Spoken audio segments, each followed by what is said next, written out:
Policy बाजार पर 1 करोड़ रुपए का टर्म लाइफ इंश्योरेंस केवल 450 रुपए महीने से शुरू। वाह! तुनिशा को खुदकुशी के लिए उकसाने के आरोप में गिरफ्तार सीजान खान की तीसरी बार पुलिस रिमांड बढ़ गई है। इस संबंध में बात करने के लिए हमारे साथ हैं सीजान के वकील शैलेंद्र मिश्रा जी।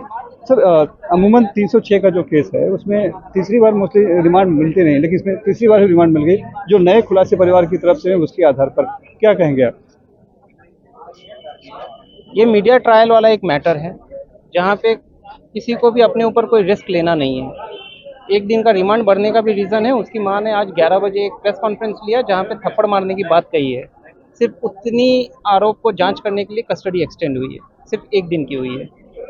कहानियां जो निकल रही हैं, नई नई जानकारियां निकल कर आ रही हैं, भले आप उसे मीडिया ट्रायल का रूप दें, लेकिन कई एंगल इस पूरे मामले में आ रहे हैं, तो उनको कैसे आप लोग निराधार बताएंगे? क्योंकि मां ने आज 3 बातें प्रमुख तौर पे कही।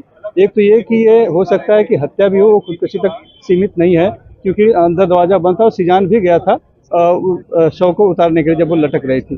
दूसरी बात है कि उनका परिवार सीजान का वो धर्म परिवर्तन के लिए दबाव डाल रहा था, तो वो भी उस मामले के लिए जिम्मेदार हैं। ये उन्होंने बातें कही हैं, तो इसको कैसे आप लोग जस्टिफाई करेंगे? अब इसका सफाई क्या होगी आप लोग के पास? पुलिस ने डे 1 वहाँ से सीसीटीवी फुटेज प्लस डीवीआर उठा लिया है। ये सारे आरोप सीसीटीवी फुटेज में सरासर झूठे साबित हो रहे हैं।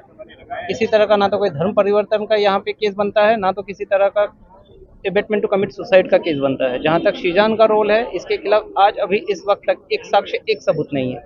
मां ने ये भी बताया कि एक गर्लफ्रेंड थी जिसका पहले से संबंध था सीजान का, उसी की वजह से जब उसका चैट उसके फ़ोन से बरामद हुआ, देखा उसने, तभी ब्रेकअप हुआ और सीजान ने उस दिन थप्पड़ भी मारा और कहा कि तुम्हें जो करना है करो, और उसके बाद से उनके संबंध बिगड़े, उनका ब्रेकअप हुआ। कहानियां हो सकती हैं, बट सरासर झूठे आरोप। डिफेंस का इसमें क्या तर्क क्या है बचाव का? क्यों सीजान जो है वो बेकसूर है? सीजान और तुनिशा बहुत ही अच्छे संबंध में थे, लास्ट क्षण तक अच्छे संबंध में थे। उनकी व्हाट्सएप चैट पुलिस ने अगर पढ़ी होगी, उनको भी जानकारी मिल गई होगी कि सीजान मोहम्मद को जिस आरोप में अरेस्ट किया गया है, उस आरोप को सपोर्ट करने के लिए किसी तरह का ना तो कोई तथ्य है, ना तो कोई सबूत है उनके पास। पुलिस ने ये बताया कि जो गर्ल है, मिस्ट्री गर्ल जो बात आ रही है, उसका चैट डिलीट कर दिया है, तो अगर कुछ नहीं है तो चैट डिलीट क्यों कर सकते? पुलिस चैट रिट्रीव कर लेगी, ऐसा कुछ रहेगा तो आपके सामने या रिमांड रिपोर्ट में आ जाएगा। ऐसा कुछ नहीं है। तो ब्रेकअप क्यों हुआ फिर? ब्रेकअप क्यों हुआ ये सिर्फ 2 लोग जानते हैं। ब्रेकअप होने के बाद दोनों आगे मूव ऑन भी हो गए थे, एक दूसरे के साथ व्हाट्सएप पे कनेक्टेड थे, साइट पे मिलते थे, शूट करते थे, हंसी से थे, खुशी से थे। किसी तरह का उन दोनों के बीच में तो कोई मनमुटाव नहीं था। उनकी मां के आरोप के अलावा बाकी ऐसा कोई मनमुटाव उनके बीच में नहीं था। अगर मनमुटाव नहीं था तो फिर आदमी खुदकुशी क्यों करेगा? इतना बड़ा कदम क्यों उठाएगा अपनी जान देने? कुछ तो हुआ होगा। पुलिस उसकी जांच कर रही है, अब उसके लिए मैं जिम्मेवार हूँ या कोई और, पुलिस डिसाइड करे उस चीज को पहले। तो आपको लगता है कि सीजान के अलावा और भी कोई हो सकता है?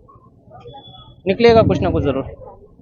सही वक्त का इंतजार करिए, देंगे हम आपको। धन्यवाद। ये है सीजान के वकील शैलेंद्र मिश्रा, जो कह रहे हैं कि जो भी आरोप लगाए गए हैं वो बेबुनियाद हैं। उनकी मां ने आरोप लगाए हैं। पुलिस की जांच में अभी तक ऐसी कुछ बातें सामने उभर कर नहीं आई।